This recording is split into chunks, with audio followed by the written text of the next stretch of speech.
When winter arrived roughly an hour after they had entered the room, so too did an increasingly bitter coldness. With the four of them not being dressed for the occasion, Lismond was forced to get everyone up and ask Ara to take them to a new sensorium. While the sights of white-blanketed woods around them, the now frozen stream, and the slow falling snow were a pleasure to behold, the temperatures had actually dropped down to a freezing level. Apparently, Yosemold had spared no details in his quest for realism. The three companions spent the rest of their afternoon following Ara, as she took them from sensorium to sensorium, each a unique experience that elicited many emotions and left them feeling strange and lost. As the day progressed, the crypt cleaners started noticing a pattern, however. While most of the sensoriums started as beautiful scenes or concepts, they eventually always turned into unsettling or uncomfortable experiences. One of the sensoriums they had visited, for example, had featured a naked female child sleeping peacefully in the middle of a strange but colourful forest, a phantasm of lesser complexity than Lady Idler, or so had Ara told them.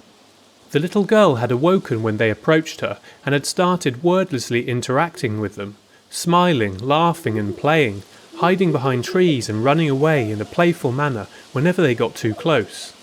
Pepper had taken to the child immediately, and had soon started playing with her and chasing her around. As the others watched the two play, however, they noticed something was not right. She was slowly maturing. While the changes had not been perceptible at first glance, if one looked for long enough, they were clearly there. Her height had been slowly increasing over time, and her frame had been gradually filling out and becoming more womanly, her breasts blossoming and her hips widening.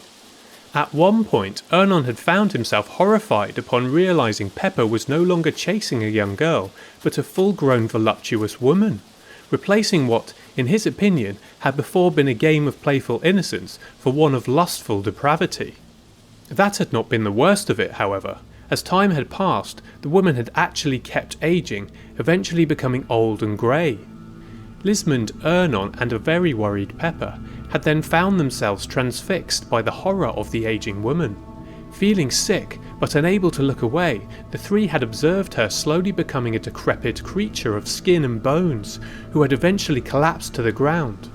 To their horror, the woman had then started rotting at an accelerated pace, and the rots had then started invading the woods around her.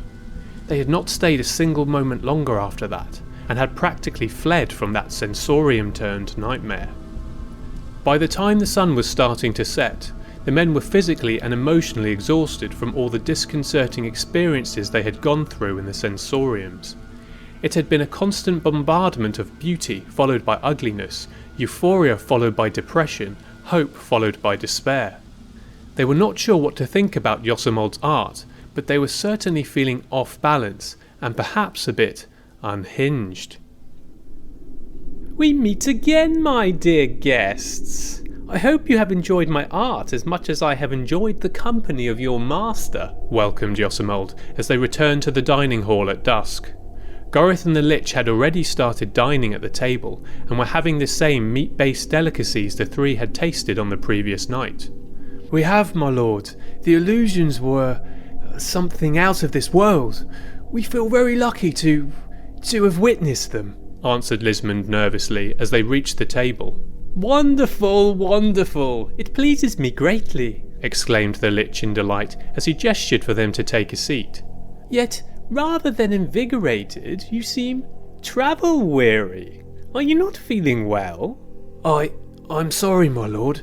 I do have to say, the experience has been emotionally, challenging, responded the leader of the band as he sat on a chair not too far from Gorith.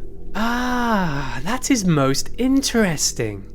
I have always found the thoughts of servants fascinating. As raw, simple and unaware as you are, you provide us with innumerable insights. You are, after all, the link between the beast and the elevated blue blood. We are fortunate to have you. I am not sure I share your definition of the word fortunate, my old friend, commented Gorith, holding a lost stare. Then, after taking a sip from his goblet of wine, he asked, Ara, have you shown my servant the night market sensorium? Yes, my lord. "It was one of the last we visited," the young woman responded. Answer me now then, Lismond. What do you think of that place? The night market's sensorium had been, in truth, a very interesting experience, as it had provided the crypt cleaners with a glimpse of the old blue blood world. The illusion there had portrayed the night market, which according to Ara had been a blue blood city built under the shadow of the Moonspire, where Solaria now stood. Apprehensively, the leader of the team responded. It was a great experience visiting that place. The greatest city ever to exist, without a doubt. Solaria can't even begin to compare. The three companions had in fact been left in awe at the sight of the incredible metropolis. It was a nocturnal city with innumerable magical lights decorating its streets and beautiful buildings extending in all directions as far as the eye could see. Space stretched in strange ways, just as Pepper had noticed in the corridors of Yosemol's fortress, and illusions of all kinds populated the hub. Beautiful phantasms and automatons of all shapes and forms circulated its streets as they accompanied their blue blood masters and creators. Serfs and thralls could be seen everywhere, going about their daily tasks. It had felt like visiting the past. The night market was not in fact a blue blood city. Our kind, independent as we are, has always lived in fortresses and castles, never in towns or cities. Those concepts are alien to us. The city, as you call it, was just a place where blue bloods from all over the world would come to trade their arts and crafts. The only regular residents of the night market were your ancestors, the serfs, who would tend to their masters' trading houses and the varied facilities required for their proper functioning, continued Gorith. I see. I did not know, my lord. Did you stay until the sun came out? Yes, we saw it all, answered Lismond uncomfortably. Ah, I like where this is going, my dear Gorith, commented Yosemold excitedly. Just as it had been the case for the other sensoriums, the beauty and wonder of the magical city had eventually been replaced by horrible imagery. When the sun had come out, the entire scene had changed. The calm and distant blue bloods that had before wandered the streets, accompanied by their entourages of servants and automatons, had been replaced by destructive mobs of enraged serfs. A beautiful square that had, during the night, held an immersive illusion of breathtaking beauty had been replaced by an improvised solar shrine, where captured blue bloods were being incinerated alive by the sun priests of the Order of the Burning Flame. Those illusions were based on scenes I personally witnessed during the last days before the fall of the Moonspire.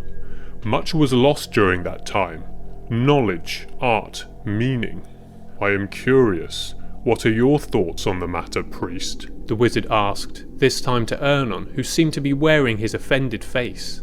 It had to be done. Our people suffered terribly under the Blue Blood's cruel rule. That is the truth, and it should not be forgotten. For the sun's sake, we were treated like animals, used even for food, exclaimed an indignant Ernon, with a strength that surprised both Lismond and Pepper.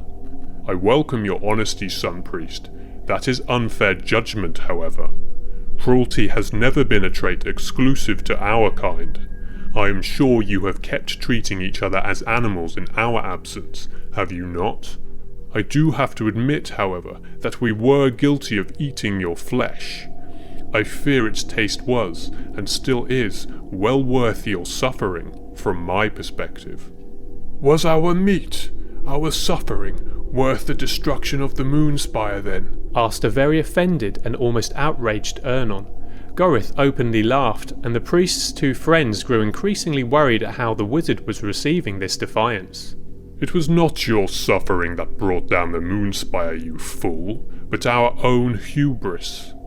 Had it not been the Solar Crusades, it would have been something else. Some other danger that we would have found too unimportant to even consider until it was too late. While our intellect might be superior to yours, we are still flawed fools, or we would not find ourselves in our current predicament. Oh, Gorith, what a fascinating servant you have! So outspoken! I'm starting to think I should have made a servant out of the sun priest you brought me in that chest. Ernon's eyes widened upon hearing Yosamold's words, and Lismond and Pepper looked to their friend with concern at how he would respond to this latest horror.